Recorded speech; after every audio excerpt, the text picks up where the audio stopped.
Welcome to Your Next Level Now with your host, Bob Donnell. As a human behaviorist, Bob has helped people from every walk of life reach their next level, both personally and professionally. Whether a celebrity, professional athlete, or entrepreneur, Bob has helped them align their behavior with their desired result in their life and career. This is Your Next Level Now with Bob Donnell. All right. Good morning, everyone. Welcome to Everything Next Level and welcome to Your Next Level Now. We have got somebody really interesting and fun to listen to today and to talk with and have a conversation with.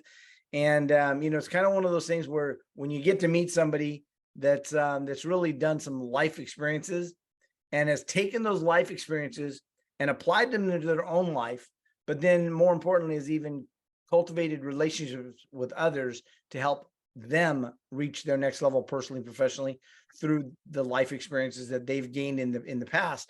Guys, we've all had life experiences. We've all paid a price to be who we are, where we are today. So let's talk about that today.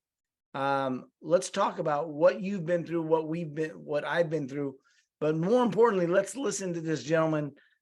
His name is Justin Myers, and the more I've gotten to know him, the more I've been intrigued, perplexed, and also even more so impressed.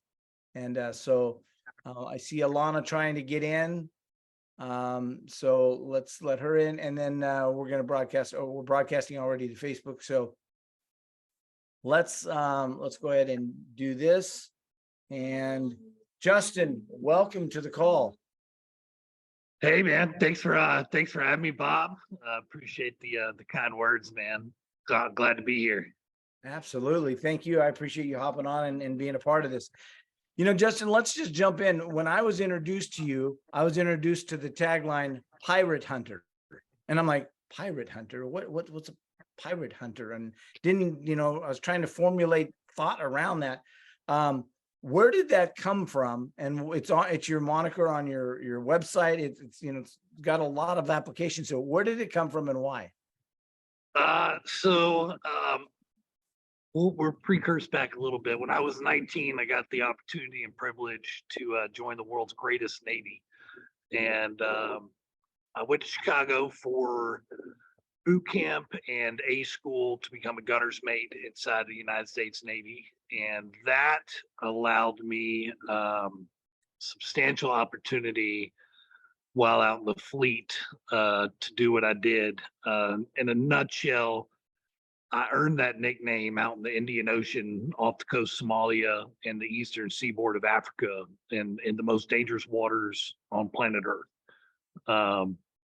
Our ship took fire one night, and obviously they didn't realize that they had come after a Navy ship, and our job was to run merchant lighting schemes. So we blend in as if we are merchants to bait them to us, and it obviously worked like a champ. And they messed around and found out. So I was the gunner in that situation that defended the ship, full of 700 sailors and Marines, and I was on the rescue team that recovered the remainder survivors. Obviously, I took fire and did what I had to do to eliminate the shooter, and it carried over. It ended up going through 7 years of trials all the way through Supreme Court after appeals and all the crazy shenanigans between different countries and politics and all that good stuff in the military and international laws. So we wrapped that up. The final sentencing came August 17th, 2017. And the nickname came from the Marines that were on the boat with us. I was the first one to capture pirates in almost 200 years. So it's we've had some captures, but nobody's been able to get convictions on anybody. And we were able to gather enough evidence and statements and go through the process of proving a guilt, right? Just because you commit a crime doesn't mean you're actually guilty. It's what you can prove. Mm. Three-letter agencies were heavily involved in scoping out every dynamic aspect of the entire engagement and situation, through and through for 7 full years. That's crazy. I mean, after all that history, after all that time, to not be able to just have an easy open and shut. Just what do you think were the biggest delays that caused that to happen? Because over all this time, how many other pirate experiences have gone on that have led to maybe nothing happening? Well, there's definitely been a lot of situations where nothing's happened. My very first experience with piracy was actually not the deployment I made history in. It was the one prior to that. So in 2008, we had a French yacht that had put out distress call for being, taken, and Yeah. we had we had been doing briefings, knowing the area and the movement of the pirates, and trying to get to these guys before they could do more damage. And they didn't give us an intent to fire. They kept right outside of that fire range from getting too close. No communication. They were just displaying a SOS signal light, so we had no authority to go forward or do anything whatsoever. Mm. Plus, it's like 2, 3 o'clock in the morning, and you're very limited on known intelligence at the time, right? So you don't have authorization to do shit. And we, even though we probably could have gotten away with it and smoked those dudes, laws dictate otherwise, right? And at the end of the day, war has still got to have some kind of humanity. And so you can't just smoke them. So we let them go, and then they ended up taking a French yacht with 17 innocent people. Killed a bunch of folks, tried to get ransom money, and teams went over there and took those guys out. But that was, at that point, that's just that's an elimination mission. So it's not the same as capturing a conviction.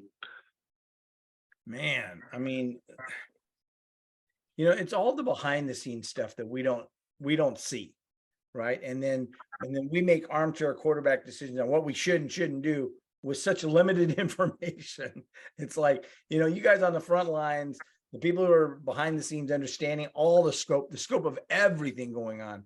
Yeah, it's So a very large situation, by the way. Okay, like they're billion-dollar transits, right? Like, and these are very high-level players that are controlling these games, right? You got obviously our military playing its part and its job to stop it, but you've got really largely funded organizations that pursue this endeavor. It's $100 million a year business, so it's profitable for those that get through with it.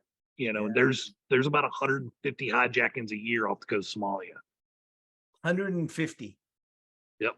And how many of them are ever brought to a trial or brought to any kind of justice at all? We're the only ones that have done it in almost 200 years. Wow. Now we've all seen the movie about Captain Phillips, right? Yep. What how true, I mean, in your experience, how accurate was the portrayal in the movie? I know there was some justification in the way they do the movies, but it was very accurate. So I got a couple buddies that were on that team that executed that mission, and I've had conversations with them regarding that exact scenario. One, what an incredible shot to make by anybody in those circumstances, under those conditions, simultaneously. So hats off to our dev group boys that do what they do at the level they do it. And but again, that situation, obviously Hollywood's everything they do, right? But for the most part, it's been a very accurate representation of what it currently looks like. the again, I've told you this before in private, but I'll tell you again, thank you again for your service, and thank you for who you are in the world, to keep us safe. Oh man, my pleasure. I've had a wonderful run, man, and I'm still young. I'm only 36, man. I got a long way to go. You do. Yes, sir, you do. Tell me this, what's been the highlight of your life up till this point? The highlight of my life? Oh man. I mean, personally, my daughter being a dad was probably like the absolute highlight. Um, Being a girl dad at that is just different. It's super cool, unique. As far as like a professional or like life achievement outside of that, um,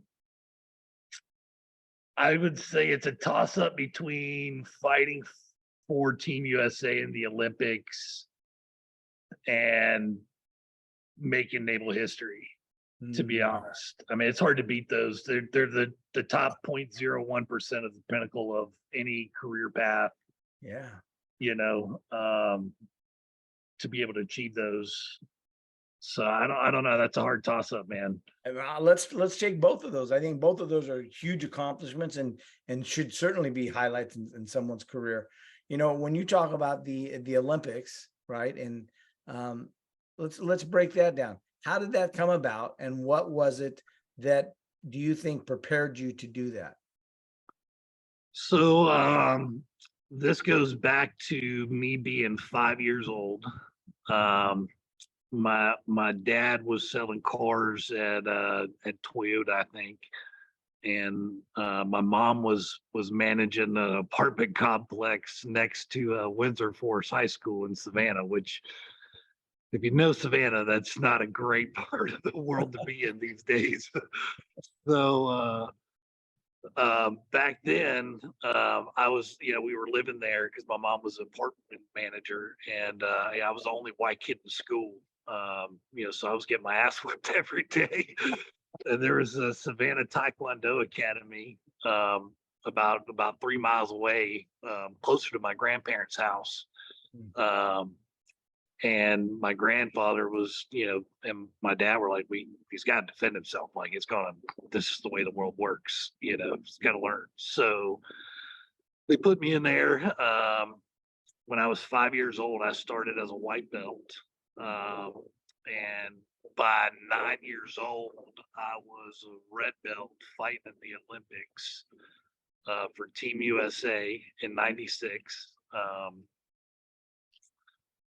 But that's kind of how it started. It started as a must need, life skill, um, and honestly, it not just the martial art application of it. To be honest with you, man, the mental and the spiritual and the physical aspects of the arts, Mhm. are a game changer, and I highly recommend any parent get their kids into combatives and understand discipline and integrity and humility, and learn to win.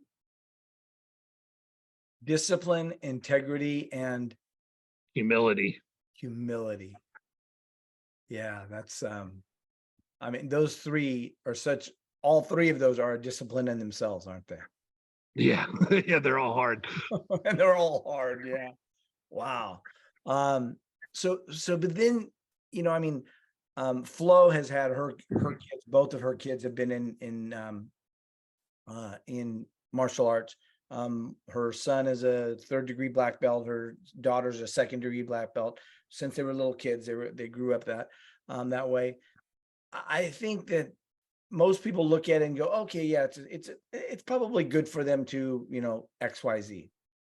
But in your case, I grew up in a mostly Hispanic neighborhood, and I was kind of always the white kid being picked on a lot. And I wish I had had some martial arts back then, but I didn't. Um, I can see how, like for you, like you're talking about survival, that was a survival thing for you. It wasn't an extracurricular activity. It was Oh more no, like man. survival. Yeah, dude. I got my ass whooped, man. I jumped. It started, man, because I jumped. there was this big giant stone wall with a gate to the apartment complex, man. And I had scaled that stone wall running from these kids. And I jumped down. It's like a 20-foot climb, man. And I fell down, I broke my ankle, and I hobbled my ass back to my house. And my mom was like, "What happened?" And so that's that's how that started, man. Wow. Wow. What now let's talk about this. So that prepared you for the Olympics and those kind of things that you were involved in. What about this other avenue of yours that you how did what you went through prepare you for the other things in life?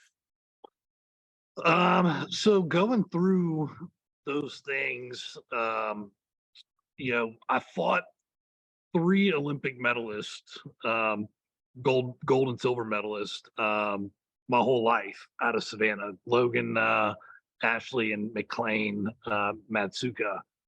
All 3 of them are multiple Olympic medalists. So I grew up fighting against the best. And the Korean way of life is very structured, rigid, and disciplined, right? And I got to learn a lot from our instructors and their children. Logan and Ashley are substantially older than me and McLean. They've got like 7-8 years on us. So we grew up fighting, actual Olympics while we were kids, right? So by the time I got to being an adult and getting into the military, doing what I was doing, as far as being prepared mentally, physically, I was there for that. And then the Navy just elevated it with elite special operations forces training us doing what we did.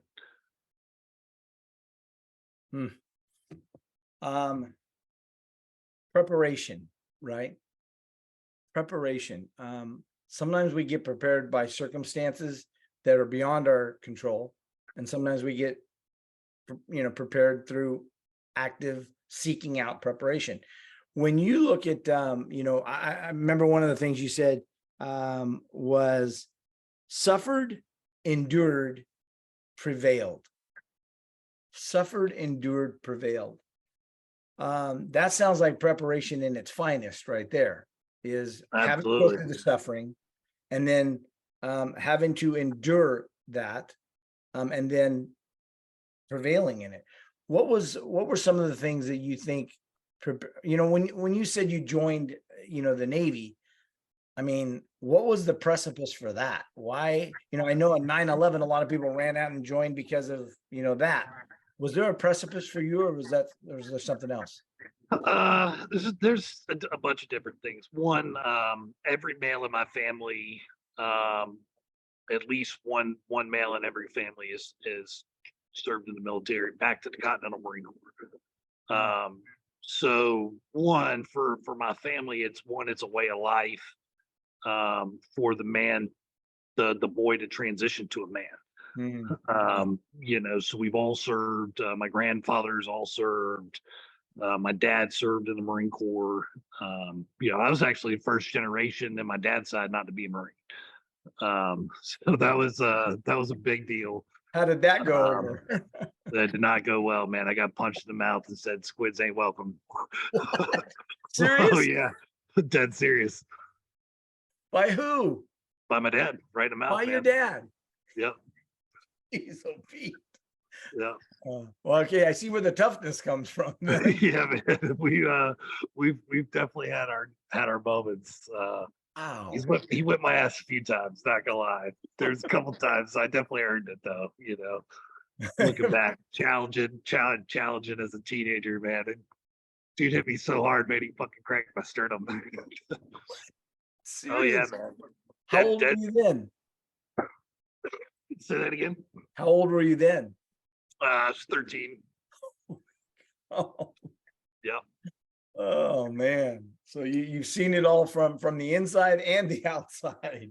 Yeah, man. So my brother was a big gangbanger. My brother's 6'7", 330 something pounds, a monster of a dude. He's about 9 years older than me. So I grew up fighting this dude on a regular, man. Like we fucking never got along. We were always fighting. He put a golf club through my head. Yeah, man. I don't know if you guys can see that, Holy crap. but yeah, man, that was like 14 staples. The gangbangers had nothing over him. Yeah, man. Like he when he went to prison the first stint, man, he ended up in ICU for like 6 months. He got jumped by like 15 dudes, absolutely smashed. Again, you know, I grew up in a world of martial arts. We didn't grow up together. He lived in Charleston, I lived in Savannah. Um, you know, and you know, I think the world of martial arts that taught me, you know, to respect capabilities of people and respect the humility of combat, and you know, just led us down different paths. You know, he took violence to a different sector of life. I took it to do a better way of life. So Why do you think that was? Why do you think that he took it one way and you took it another? my stepmom, the ultimate differentiator, 1,000,000%. Wow. 1,000,000%. Dude, my stepmom knew that I was probably going to end up being a lot like my dad, right? I am very driven, alpha male, very intense, go getter, take charge and lead the way and fucking burn the ships and figure it the fuck out kind of guy. And you know, she always kept me in martial arts around good disciplined men doing good things. I had great coaches in baseball, won a World Series when I was in Dixie Youth Baseball, played national tournaments, and you know, so I had a lot of opportunity because she made sure I had that opportunity, man. She sacrificed her life to keep me in those environments of sports and combatives and, you know, competition, you know, and network. To be honest, that was she's the ultimate differentiator. Is she still alive today? Oh yeah, absolutely. Very cool. Yeah. She's beat cancer twice. She's a bad little 5'2" warpath machine, man. She's spitfire. But man, she's the whole world to me. Her and my little girl are everything. Wow. Thank you for sharing that. I really do appreciate that. That's huge. Oh yeah, man. That is huge.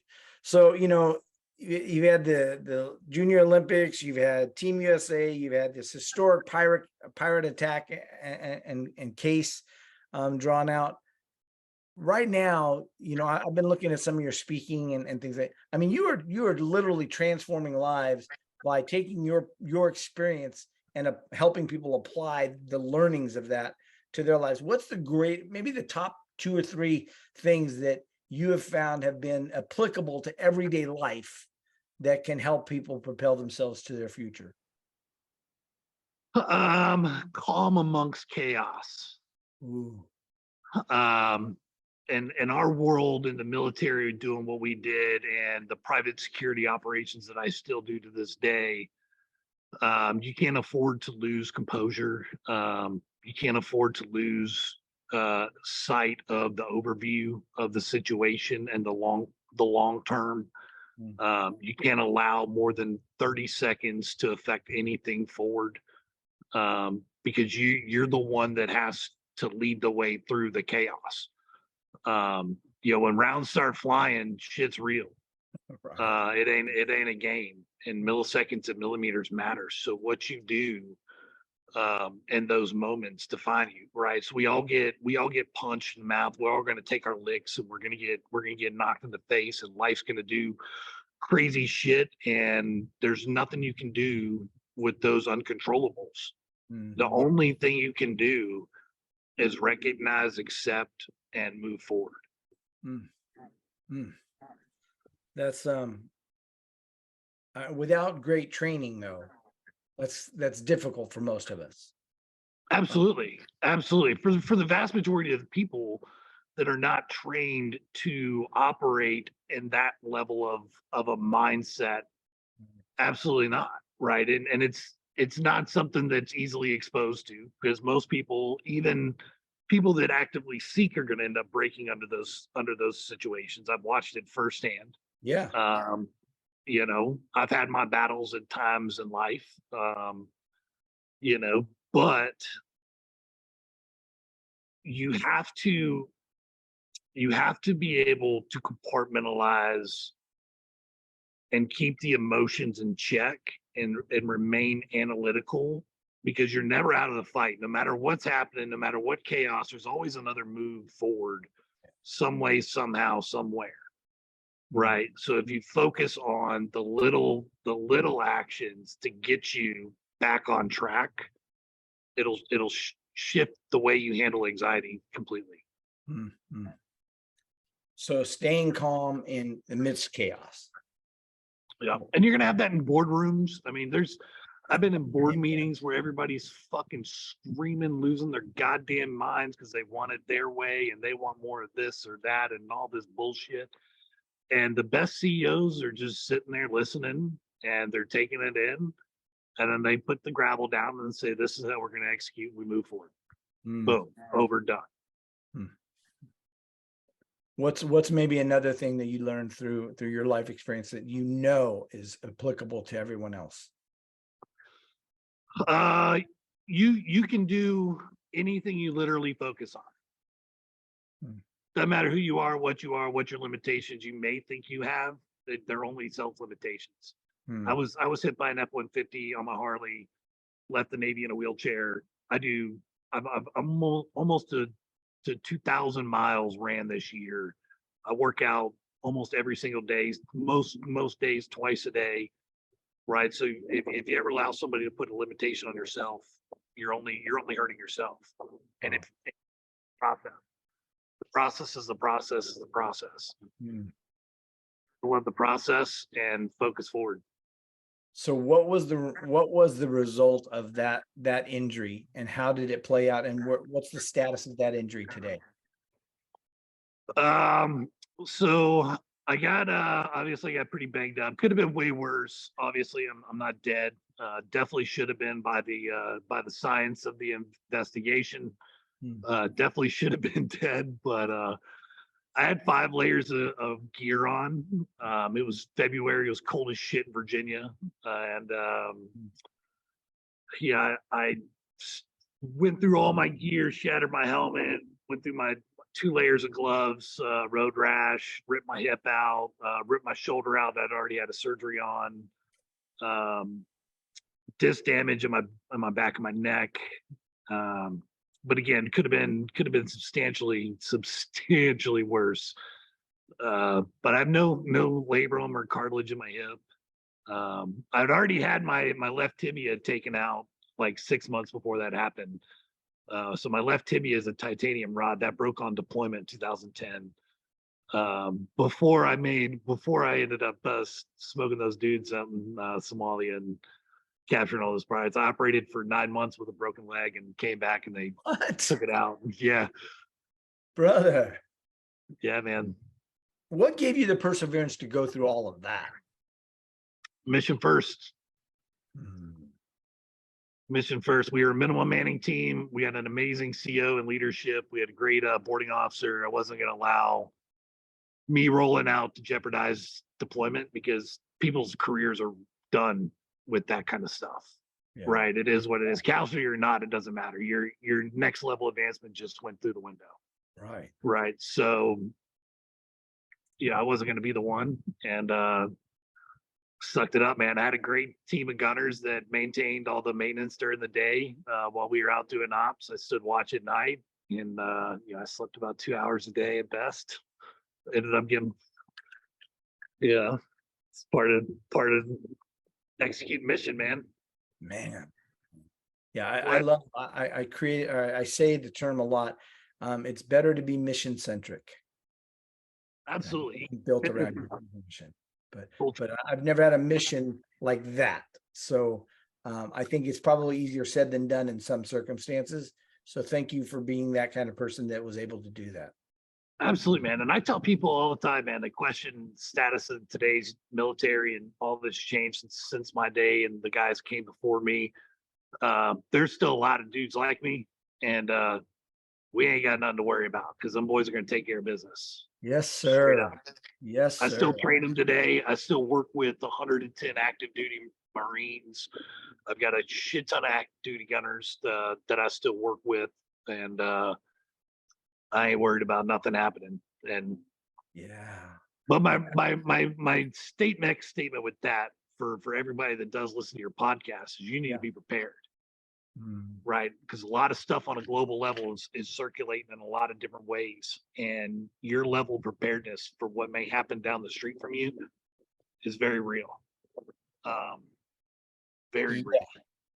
Yeah, and I appreciate you saying that. And let's expand a little bit more, because what's going on in the world today right now is playing out like, in a big way, where people have kind of thought that it might happen at some point, but it never expanded, never really explored the ways it could play out. What are your thoughts, being, from that mindset and based on what you just brought up, what do you think people need to be doing to prepare right now? So here's a few things that are quick, easy, that I would recommend prepare. One, make sure you have a way to set up a camp and live off grid. Period. Really? Wow. Whether it's minimal as possible, because you don't know what bombings or missiles could come in and blow up cities, apartments. It's crazy. War is very, very ugly. Okay, and the United States has been being infiltrated for over a decade now, with open borders and the amount of foreign military-aged males around every single major city and base in America is astonishing. So I would definitely make sure you have an ability to survive off grid. And this is just everyday. This is just everyday American. This isn't, right. You're talking about this is the everyday American, okay? Because these people have been planning to invade America for a long, long time. China does things by centuries. Okay, the Asian mindset is, again, extraordinarily disciplined and long-term minded. Okay, they have been working 100 years to take more global communism control and power forever. And it's very real that it can happen here, especially over the last decade of the amount of people that I know have come into this country that are big problems. Okay, I got a lot of friends that run special operations, a lot of different commands all over the U.S. I'm telling you, be prepared. Okay, you need to make sure you have the ability to defend yourself, your family, and your neighbors. You don't know what's coming, man. I would have ways to filter water. Make sure you have rations to maintain days between meals, and just be prepared. Work as hard as you can and still impact as many people as you can. Don't quit being a good human, but stay ready for anything that may come, because you don't know. I mean, I was living at Virginia Beach and watched the fucking jet crash into an apartment. Yeah, I mean, it took the whole apartment building down. Literally watched it happen. So it doesn't matter. It doesn't matter where you are. Anything can happen at any time. But with today's global situations and tensions and the war machine fighting up to do what the war machine does, I'd be real prepared. You know what I'm hearing in this, Justin, is a great sense of wanting to be prepared, but without being a fearmonger. Oh, you can't be scared. Yeah, and I love that about you. You're saying it with just matter of fact. Do these things to be prepared. You don't have to go out and look for the fight. You don't have to go out and be afraid. You don't have to, but just be aware that there are things going on that you may or may not be privy to, but you need to be ready. 100%. 100%, man. I was out with JFK Jr. or RFK Jr. A couple months ago at dinner.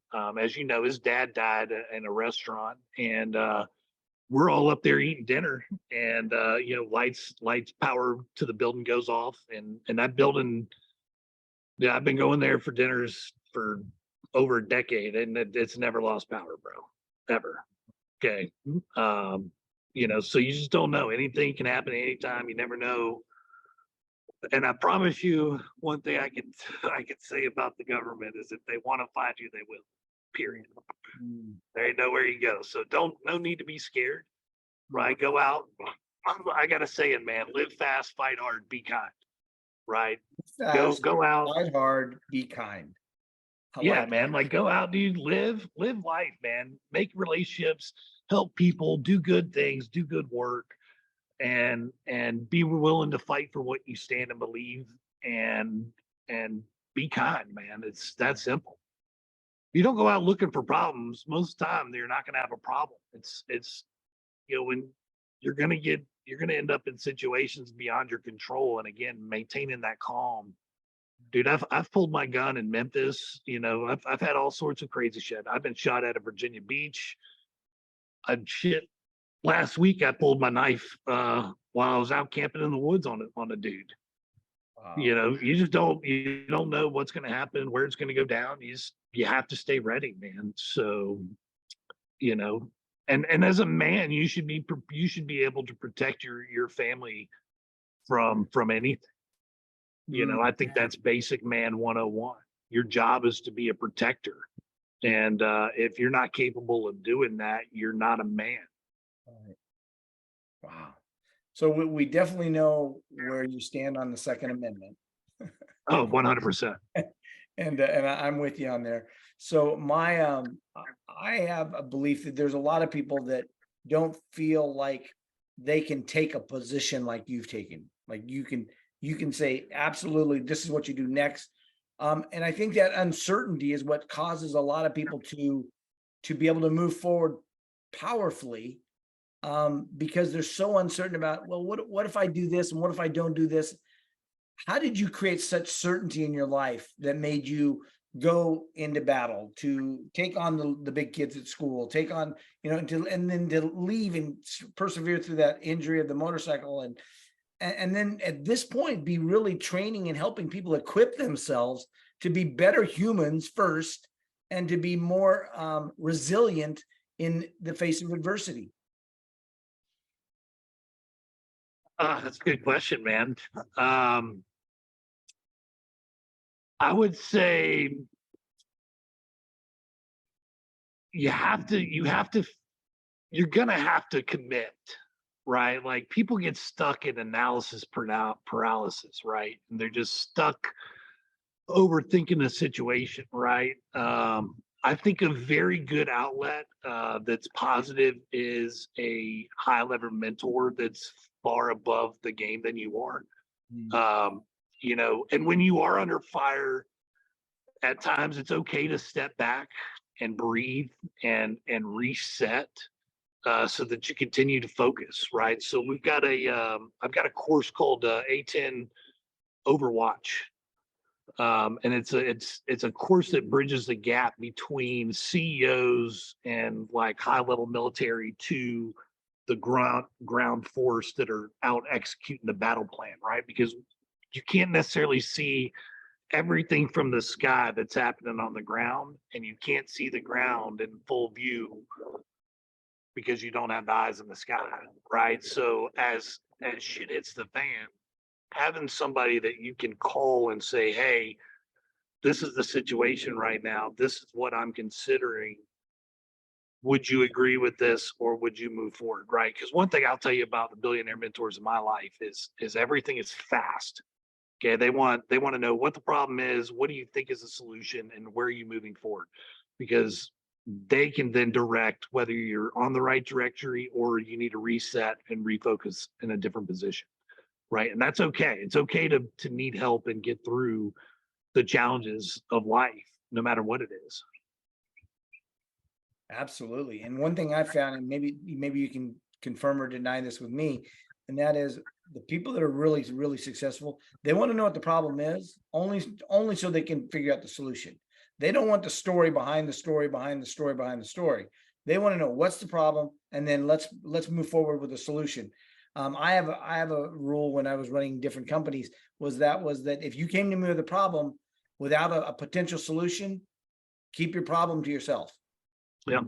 You don't Yeah, want to talk leadership about it unless it's- leadership is about leading people through problems, right? It's elevating people and empowering people to be able to bring solutions to the table, whether they're right or wrong, and then lead the way forward through it, right? And in order to do that as a CEO and as a team leader, whatever the position that you're in, right, you have to be able to maintain that analytical composure and compartmentalize your progress forward.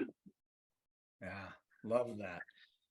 So let's talk about what's next for you. I mean, you've got these trainings that you're doing, you're some online courses as well as live trainings, things that what's the thing right now? How do people engage with you? How do you like people to engage with you? And then what's a next step from right now for other people to do?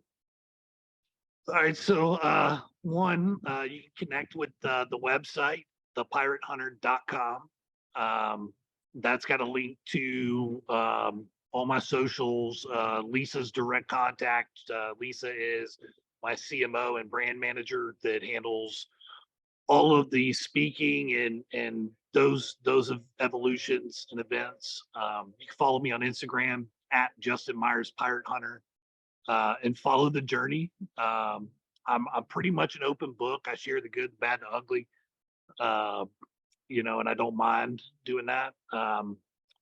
You can catch me at Warrior Fighting Championship as well. You can go to the website for that.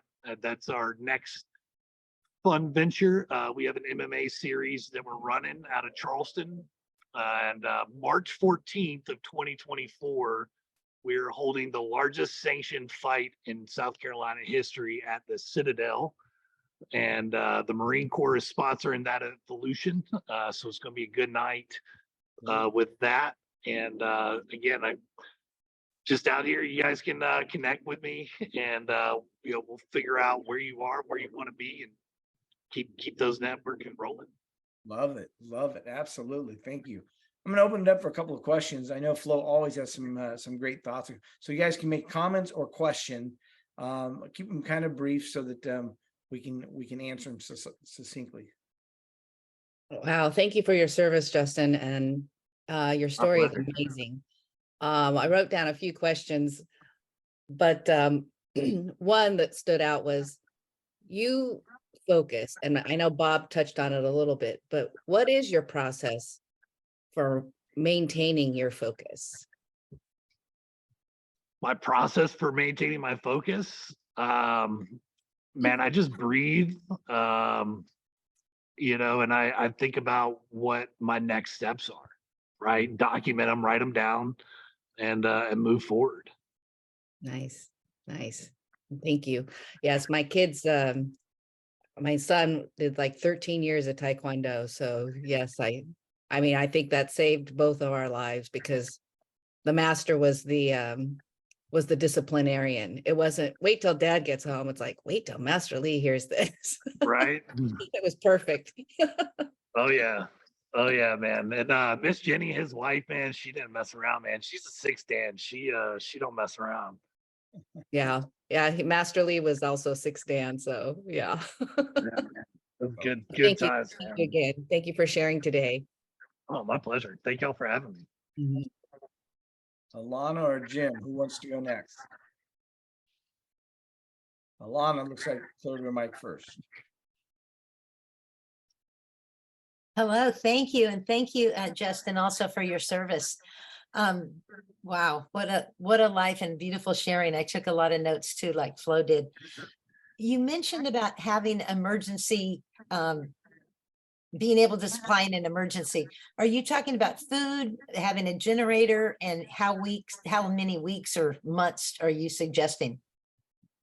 That's all up to the level of life that you want to suffer and endure with. To be honest, I don't have a generator. I am off grid.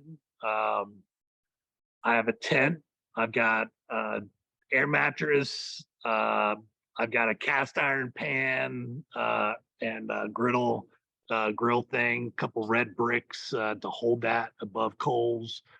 I keep about 30 days of ration on me, and all of this fits in one Pelican case. So it's able to check in. I can pop this up in any country I'm operating in at any moment in time. So you can go to the extent of building bunkers and getting generators, and there's no sky's the limit on what you can do to prepare. But for me, I think keeping the basic skills alive are critical. Can you start a fire without lighters? That's critical, especially if it's cold and something's happening. It's wintertime. Nobody wants to be cold, man. So little hatchets, knives, little things. Okay, thank you. Yeah, I keep a freezer full of food, and yet if the electricity goes off, that's not going to be lasting much more than 4 or 5 days when it melts. So Yeah. I appreciate, yeah. Yeah, you definitely, definitely recommend if you can get generators and gasoline and have those things in your arsenal, absolutely. I will also tell you that there are plenty of solar options that are mobile as well, for phone banks and CPAPs and refrigerators. For about $2,500, you can get a fully off-grid solar system that will power 24 hours a day off solar energy. It's a good investment. So if you're willing to go that route, yeah, do it. But not everybody can. So I like to teach a lot of the fundamentals of basic human survivors, just because I have done it in just about every environment out there in the world. Wow. Right. My cousin bought a electric generator so she can plug it in at home or when she was visiting and live off it in her RV for days and days of energy, probably more like weeks. So I thought about that, and it was, I think, in the same price range, 2,000 to 3,000. So again, you still have to be able to plug it in eventually. Yeah, that's why I say, man, I think if you're willing to make those kind of investments, look at the solar options. One, they're way more versatile, multi-ports, obviously better for the environment, better on your pocket because you're not running outrageous Biden gas prices. So, think all those little things. Well, how are you gonna survive if you don't have power? Yeah, I got it. Right. So if you can facilitate having solar power, that's great, but be ready to operate without it. Thank you. Thank you very Right. much. And I'll go into that a little bit further for you guys to understand why I'm preaching self-sustainability on the power. Right. It takes one hack to shut down the American power system.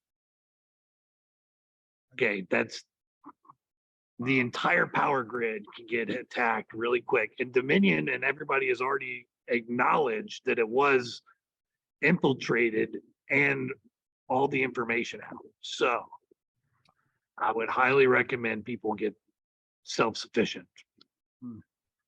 Thank you. Ouch. All right, Jim, question or comment? Wow. It's a great story. Thank you for sharing, Justin, and Bob. Amazing. I have a question. You had mentioned, Justin, about your early, experiences with martial arts. And part of that, you'd mentioned a spiritual side. And I can see that in you very strongly. And I wanted to see if you could articulate or kind of expand on how that early exposure to the spiritual side of life has kind of shaped who you are today. So I'll be the first to admit that the spiritual side of my life has probably been my greatest battle of life. Mainly because growing up, I had a lot of issues with God. I wasn't in church. I didn't grow up in a church. We went occasionally here and there, but I wasn't very faith-based growing up. But martial arts um, is very much nature driven and internal meditation into a belief of something bigger, divine. And I always believed that I was able to accomplish what I was setting out through. And it's kind of been my spiritual backbone of, staying forward on that path, even though I've had my battles with it, right? Because I just know that the warrior can't do God's work without being rewarded. It's a complicated game of life, and it's a complicated path to take, and there has to be grace and love within those roots. Beautiful. Thank you. Thanks, Jim. So, guys, we're gonna end this now so that you guys can get out and on with your lives. But Justin, I just want to tell you thank you again for not only what you've done, but who you are and who you're being in this world today.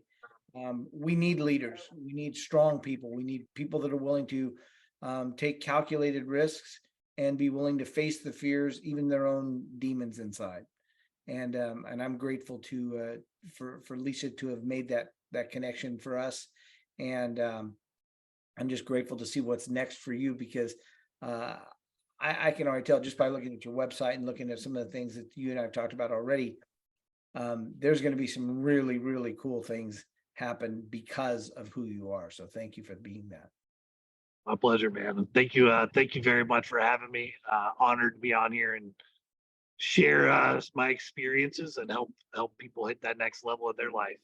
Amen. We will we'll put a link at the bottom. We'll add you to the group so you'll see it there, but we'll also post your information there so people can go back and review and contact you separately. But as part of the group, they'll be able to, interact with you there as well. So Roger that. All right, brother. Thank you so much again. Guys, get out there, make it a great week, and enjoy your next level. You've been listening to Your Next Level Now with Bob Donnell. To find out more, call us at 949-542-6398. That's 949-542-6398. Or you can find more information on our website at everythingnextlevel.com. That's everythingnextlevel.com.